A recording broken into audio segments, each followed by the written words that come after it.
All right, today, inshallah, we're going to talk about people who have authority over someone else's dealings. So, we're going to talk about officers, guardians, and masters. The guardian, and we're talking about someone who's in charge of a child's money or an insane person's money, even if this insane person were an adult. The guardian considers the market price. If you're the guardian, you are dealing with someone else's money that you're in charge of. So you have to do the best for that person.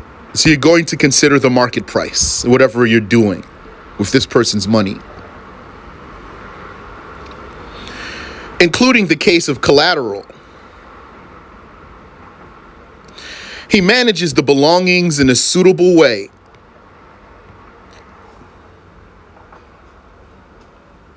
So that's a broad statement there. That means you're going to make some judgment calls. What they call judgment call. You're in charge of this money now. I mean, you're going to have to make decisions. So you need to make good decisions. That's the difference between a person who's a manager and who's not a manager. Some people are not even good managers. Some people are. And some people, they never managed anything, so they don't understand how things go. When we talk about managing, that means you're making a decision. Yeah, buy more, buy less. Do it or don't do it. Go ahead with it or don't go with it. Or wait, let me get back to you, etc. He manages the belongings in a suitable way. Like hiring someone to tend to the child's trees for the child's interests. This child has his own land, it's not your land. You're going to just let it grow wild? No, you're going to manage that until the child can take care of it for himself, or the crazy person. Therefore, he spends on the child from his own money only what the child needs. The guardian spends on the child from the child's own money. Now, the way we're talking might give the impression that it's not your own child we're talking about, or it's someone else's child and you're just in charge of the money. Might be your own child. So we know that a man is obligated to spend on his non-pubescent children, to support them, that is. But what if they have their own money? If your child is rich, can you spend on your child's own money and keep your money? Yes, you can.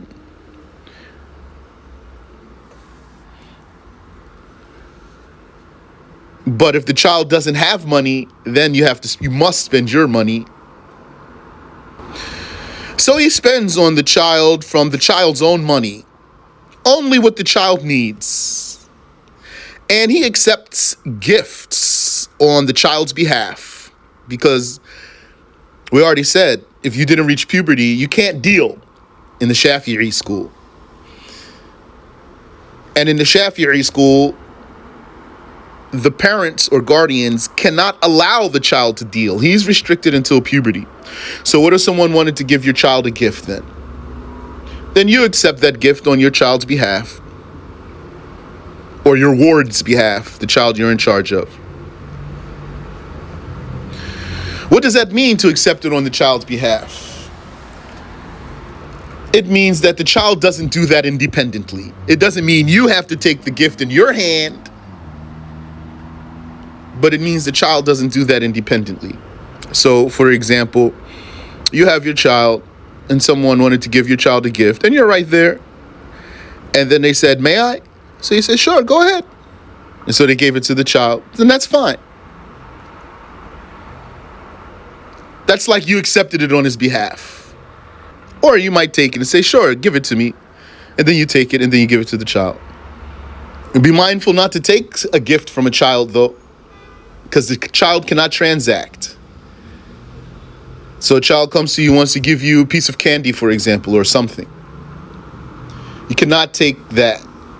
Since one cannot sell to himself, so now we're going to talk about a particular case here in this realm of managing the child's money. Since one cannot sell to himself, if the guardian sells for another what his ward needs, the owner must first accept dealing with the money of a child. Yes. Okay. Let me actually just give an introduction really quick here. Now we want to talk about a particular case. This now is the case of a person who's in control of the money of two people. He's in control of the child's money and he's in control of someone else's money. And this second one has what the child needs. And so, let's say you are the middleman here. You're the middleman. You have the child's money and you have, let's say, your boss's money. You're authorized to deal with both of them. And the child needs what your boss has. Your boss has what the child needs, and you control the money on both sides. So can you just take from your boss's stash that's under your control, put it on the child's side, and take from the child's stash that's under your control and put it in your boss's stash? You can't do that. So how are you going to do this? Since one cannot sell to himself, that's the whole issue there. Why you can't do that? Because it's not valid to sell to yourself.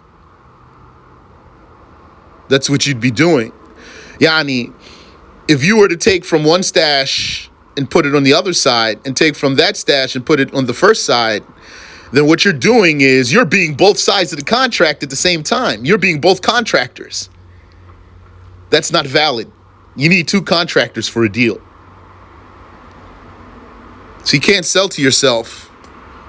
So since one cannot sell to himself, then if the guardian sells for another, Yani, he has a boss, for example, he sells for another what his ward needs, and of course he's the one in charge of this ward's money, then the owner must first accept dealing with the money of a child. That means you need to say to your boss, listen, boss,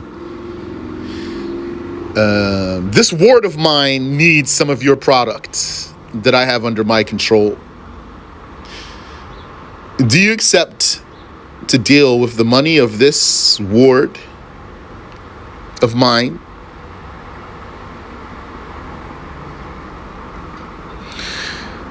So if he accepts, then the guardian, he authorizes someone to buy on behalf of the child. He authorizes someone to buy on behalf of the child because this guardian, he has to take one side of the contract. He can't take both of them. So what he's going to do, he's going to go to the boss and say, boss, I need to do a contract with your money. I want to sell some of what you own to my ward. But the thing is, yeah, go ahead. No. In this case, the scenario I'm giving you is he's keeping his position with the company. What he's going to do is the other one, not really relinquish, but authorize someone else to act for the child. So he's going to be the one acting for the boss. But if he does, then he can't act for the child. So he's going to have to authorize someone to act for the child. So he's going to say to his boss, this is what I need to do. You accept? Oh, okay, good. Alhamdulillah. Thanks. So then the guardian authorizes someone to buy on behalf of the child. And then he sells it to him. So now he's acting solely on behalf of his boss. And then he says to the person that he appointed to act for the child, I sell this to you for such and such amount. and then that one will accept. So that's that case. Also, among the powers of the guardian is that he may return his ward's wife to the marriage. Huh? How's that? Like his ward is a crazy man. Yeah, so his ward is a crazy man, but the divorce of a crazy man is invalid. So we're talking about a scenario where, for example, his ward regained his sanity while saying he divorced his wife. Then he returned to insanity.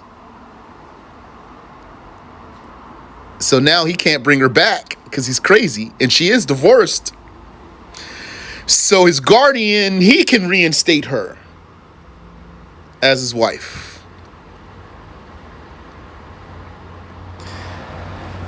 He says, you silly guy, you need this woman. I reinstate Fulana as the wife of Fulan. If a person is financially restricted because of irresponsibility after puberty, the judge becomes his guardian. And he does not buy, sell, emancipate, or grant gifts except with permission. The judge becomes his guardian because he wouldn't have been restricted without the judge anyway. We already said the irresponsible one,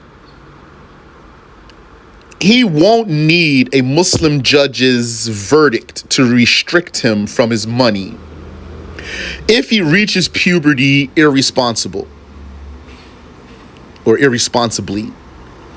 He was already restricted as a non-pubescent child. He reached puberty irresponsibly, like he's an arsonist, then he stays restricted without the verdict of a judge.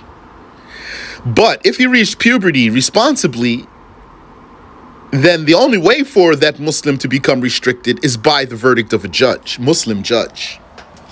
So if that happened, then the judge will become his guardian. If the bankrupt person is sued and the judge restricts him, he can spend only for his needs. Once restricted, the judge rushes to sell his belongings and to distribute the money to the lenders. And he leaves him with a long shirt, a turban, footwear, pants, and an apartment. And he sells everything else. And a slave must return anything that he took. So when we said slave means we really want to talk about the master because we're talking about guardians now. We're talking about those who are in authority over others. A slave must return what he took, and whatever perishes becomes a debt on whom? On the slave or the master? Becomes a debt on the slave, not the master. And that debt will be sought after the emancipation of that slave. You have to wait for that slave to become free, if he does become free, to seek your money from that slave. The owner is not forced to sell the slave to pay because the other person was not forced to deal with the slave. So then the lesson there that we learned is that you be mindful who you're dealing with. You be on alert who you're dealing with. Your responsibility. If you dealt with a slave and the slave defrauded you, and then you went to his master and you said, your slave defrauded me,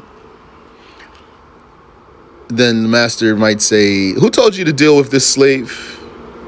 And then you'd say, I didn't know he was a slave. And then the master would say, what you want me to do? So you're going to say to him, I want you to pay. Say, no, I'm not going to pay. Nobody told you to deal with this slave. So then, if that's the case, that means then you're going to be careful in all your dealings who you're dealing with. You're going to be, for example, you might say to someone, do you have authority? Are you the owner? for example. Likewise, if the slave destroys property, the penalty is on the slave, not the owner. Like the child, not the parent. I mean, the same case with the child and the parent. The child damaged property. Can you go to the parent and say, now you're going to pay up because your child damaged the property? No. Religiously, you can't do that. Then what you're going to do, you're going to wait for that child to reach puberty, and then you're going to say, now you need to pay for what you damaged when you were a child below puberty. That's how the religion guides us. And we were fair, really. If a person doesn't have the guidance of the religion, he might be unfair without knowing. How would he be unfair? By making the parent pay, because the parent's not the one who did it. That's why it has to come out as money. So someone's going to say, but the parent's responsible. So we're going to say, so that's what you're missing there. No, he's not responsible. The parent is not responsible for what that child did. That's what you missed. If the child killed somebody, you're going to execute the parents? No? Okay. Same thing then. If the child damaged some property, you're not going to make the parents pay.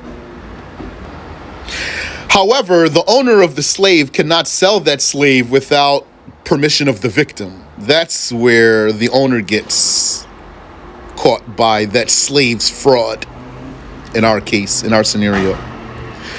Unless he pays the fine or that slave's property damage. If someone sells what he neither owns nor has authority over it, the sale is invalid, even if the owner approves later.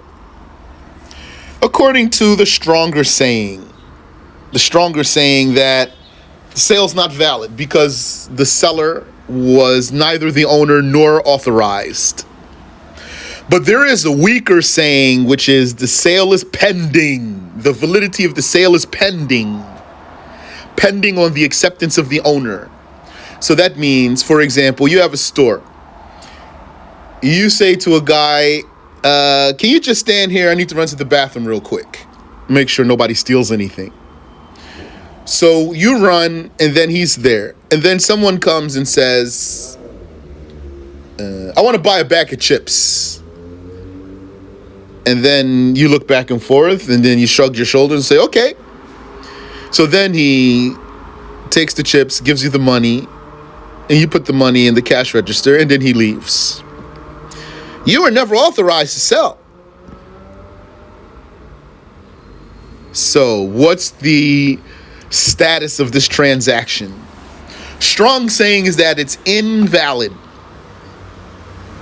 because of neither having ownership nor authority.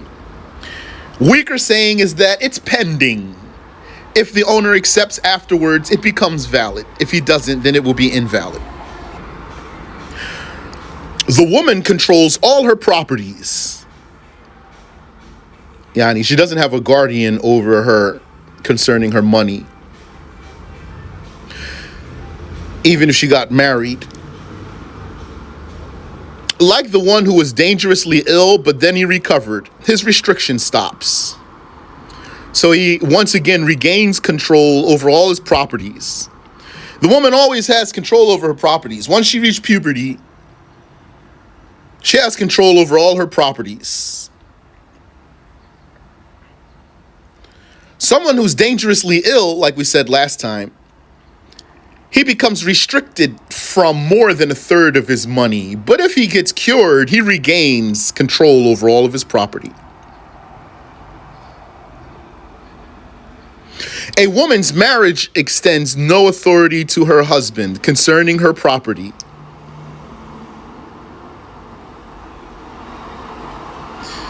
Understanding that is important for some scenarios so that a man does not overstep his bounds in terms of his rights.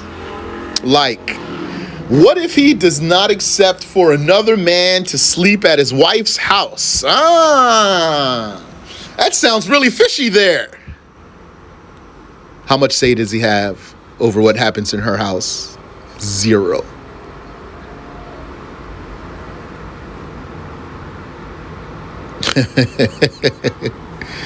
MashaAllah. So what's he going to do then in this case? He's going to say, well, you come here now to my house. Now you come to my house. Then she has to. But he can't say to her, you don't let him stay at your house. Of course, she can't stay there alone with him. Of course.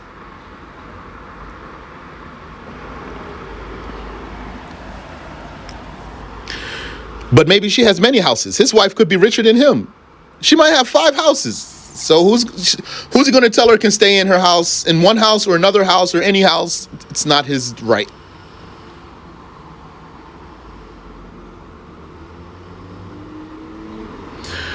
Nor does she gain control over his property. So again, here's the fairness of the religion. What did the non-Muslims do? They said when you got married, y'all became 50-50 in everything. How foolish, how stupid, how burdensome. There's no need for that merger. No necessity for it. And the inconvenience of that merger is way more than the convenience. So how they thought that was wise, I have no idea. It's simply easier for each party to keep control of his own money, whether they stay married or they got divorced. But she has a right to some of his money in the form of spousal support.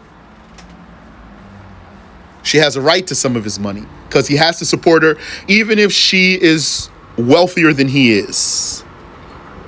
Unless she pardons him, which she has a right to do, she can tell him, I don't want anything from you but your love. You keep all your money. That's fine. But if she never pardoned him, then he can't say to her, you don't need this money. You don't need me to do that for you. Might be true, she doesn't need him to do that. He still has to do it, though, if she doesn't pardon him. That's her right.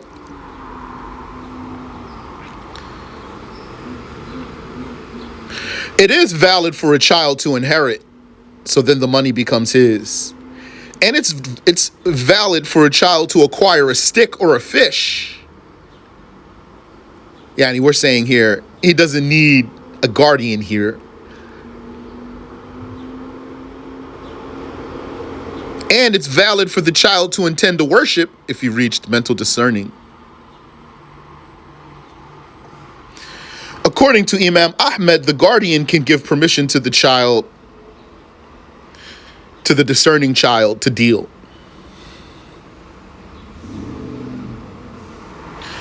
How do you know the child is a discerning child, has tamyiz?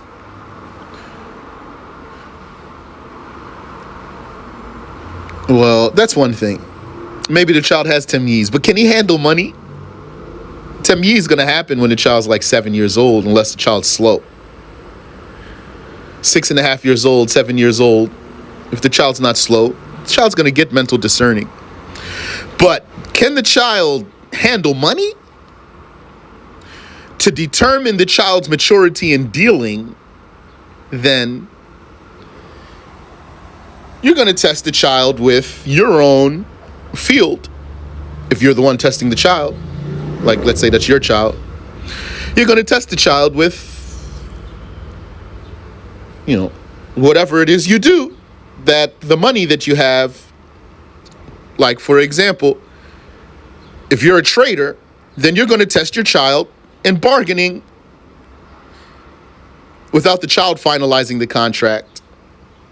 Like how we said about you accept the gift on behalf of the child. Same thing there. Like you're there, for example, and you are overseeing everything. And you are the one who's finalizing, not the child. The farmer would then what? Test his child with farming, because that's what he does. He's a farmer. The girl would be tested with management of the house. Like, for example, she can protect, she can protect the food from mice and things like that. Yes? Did you have a question?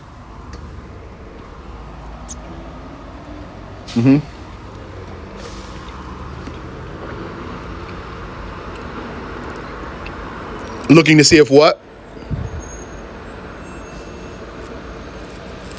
Yes, yes, yeah. Their aptitude, for example, their capability.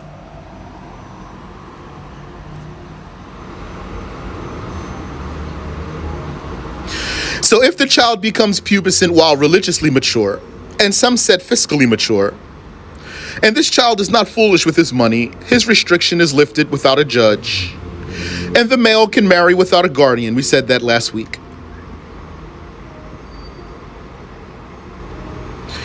The irresponsible one, he can marry and pay zakah with permission. The irresponsible one who's restricted, so he has a guardian. And this irresponsible one, he may divorce without a guardian because his divorce is not an expenditure.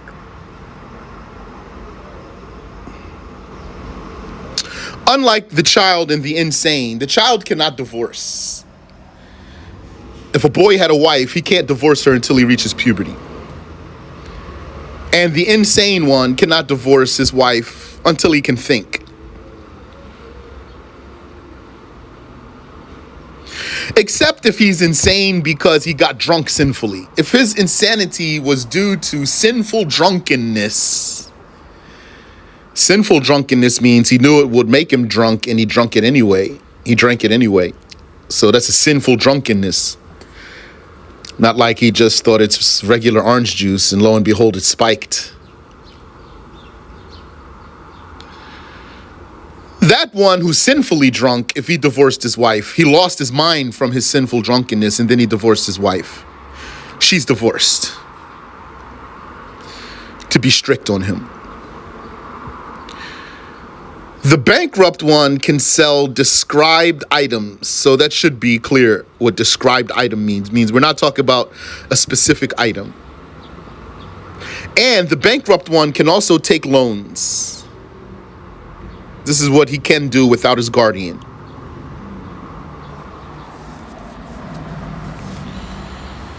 So if he's selling described items means he's not dealing with his specific money. He's not dealing with any specific money. So that's going to be valid. The mukatab slave owns what he acquires, as opposed to a regular slave or any other slave. There's several types. No slave can own anything except a mukatab slave because he's the one who's doing a contract with his master to buy his freedom. So if he's doing a contract with his master to buy his freedom, he has to be able to own what he's acquiring so he can give it to the master as a payment.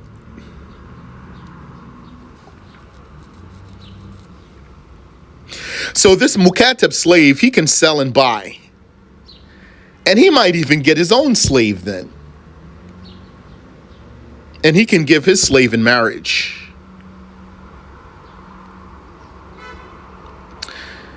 But he cannot donate without permission. Mukatab slave is a slave that has a contract with his master to buy his freedom. This one, he cannot donate without permission, though. Despite all these things we said he can do without a guardian, without a master. He can sell and he can buy and he could even get a slave. And if he had a slave woman, he could give her in marriage. But he can't donate. Why he can't donate?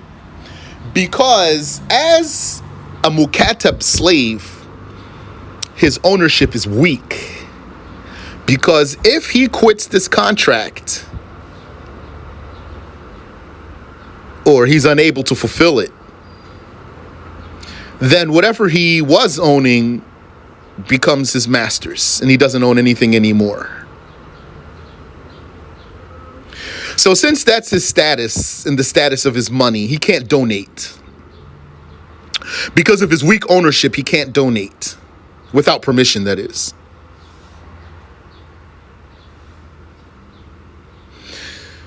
If he breaches his contract or he fails to complete it, then what he owns becomes his owner's. So his ownership is incomplete.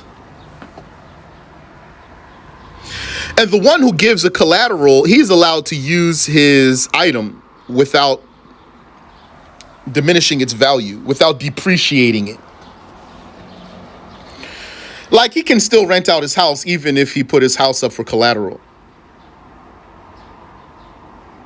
But he is still restricted from that house. He can't sell it. He can't give it as a gift. A child, a major sinner, or a blasphemer can take a lost item, but the guardian will take care of it.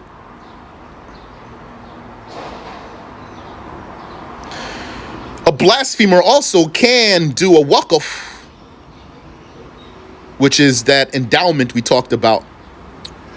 When someone says, I dedicate this house of mine as a hospital, or a shelter for widows, or a masjid, or I dedicate this plot of land as a Muslim cemetery, for example. A kafir can do that, it will be valid.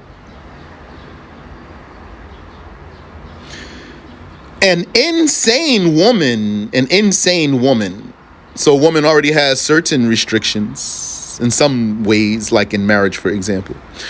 And an insane person has restrictions. So what if it's an insane woman? Is there anything she can do? She can become a nursing mother, this insane woman.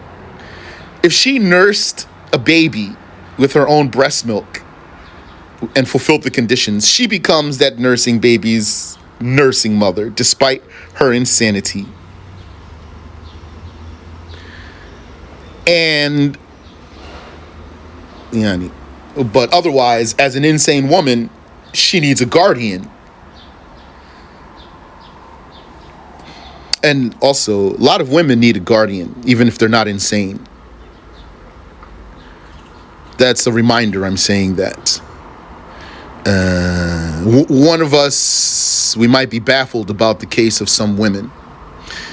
How do they make such decisions that they make? A lot of times it would be a lack of a guardian. They don't have someone to guide them and advise them. Or if they did, they don't listen. That's not a misogynist statement there. That's correct. That's real life there.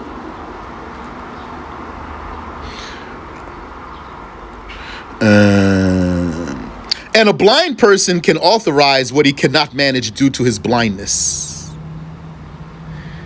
And the heirs of an estate, they can permit the execution of a will for more than a third or for an heir. Meaning, you know that the will of the dead person is his gift to someone after his death.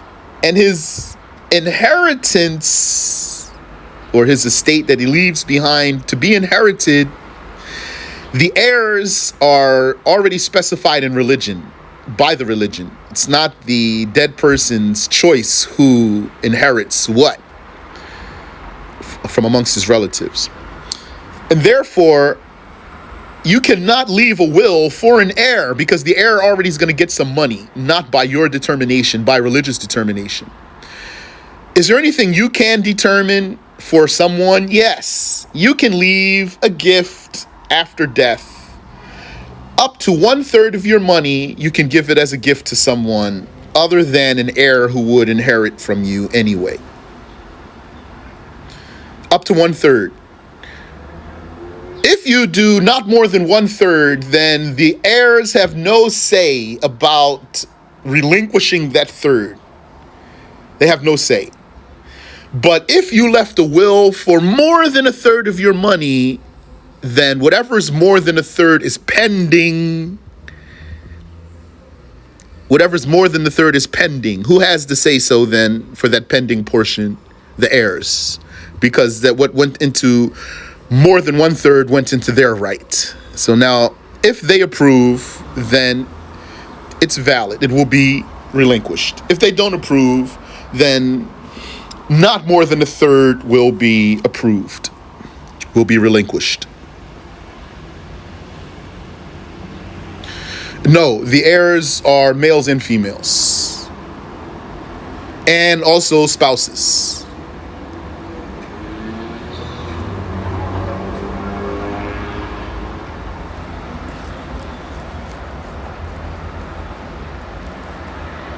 No, the son and the daughter are heirs, so you can't leave a will for them.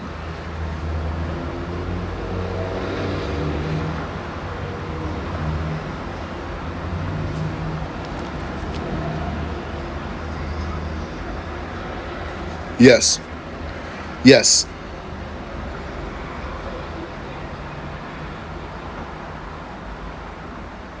No. No, they don't equally divide it. لِلذَّكَرِ مِثْلُ حَظِّ الْأُنثَيَيْنِ. Allah says the male gets double what the female gets.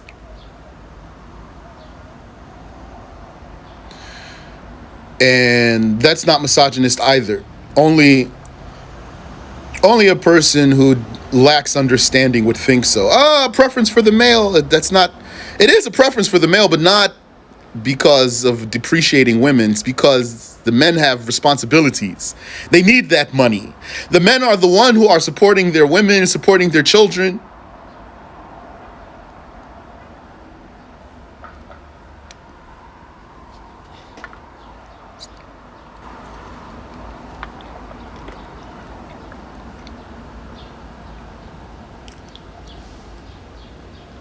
Correct.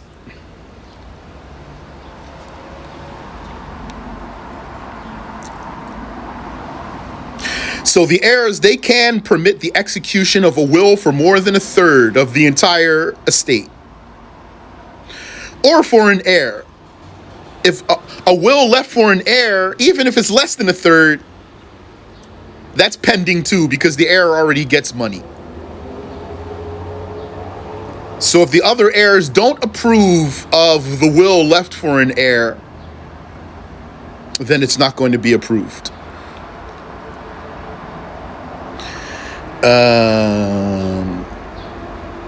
Also, a tip here. The children, they always inherit. The parents always inherit, the children always inherit, and the spouses always inherit. Who doesn't inherit, though? The illegitimate child. The illegitimate child does not inherit. So what you're going to do, if you want, you leave a will for that one then.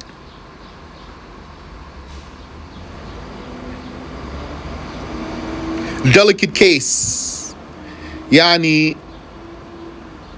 as Muslims, we're going to look down on having children out of wedlock. It's not something that's deemed normal or acceptable, right? That's a taboo. So, but yani, in some societies, like American, for example, American society, it's not looked at as something frowned upon to have a child out of wedlock. It's so normal. But with Muslim standard, since that's not like that, then the Muslim might not make it known that this child is a bastard child. People might not know that about some Muslim's child because that's frowned upon. Not the child's fault, of course. So then, if nobody knows that's a bastard child, then what's going to happen when he dies? I'm talking about the man's money, not the woman's money. What's going to happen when that man dies and nobody knew that that's a bastard child? Then they're going to distribute the money and give that child some of the inheritance because they don't know any better. So that means then that some of the inheritance money got misappropriated. So then you need to, if that were someone's situation, he needs to tell whoever needs to know that this child does not inherit. He would say to his executor, be mindful here, this one does not inherit. I'm going to leave a will for this one, though, so that he gets something, he or she. For example, a third party can conduct a khula with a woman's husband. A third party can conduct a khula with a woman's husband. That means, so for example, a man could come to you and say to you, how much you want to release your wife? And then you might tell him, hit the road, Yani, before we get into a fight, bro. He says, listen, what you want, bro? I got 500,000 for you. I'll put the cash right in your hand. You just give her the khula. So it could be done. If one were to do it, it would be valid. His wife? No. She can't be forced to marry him. But she's out of the marriage. Yeah, she's out of the marriage with her husband now. Wallahu a'lam. Let's stop there.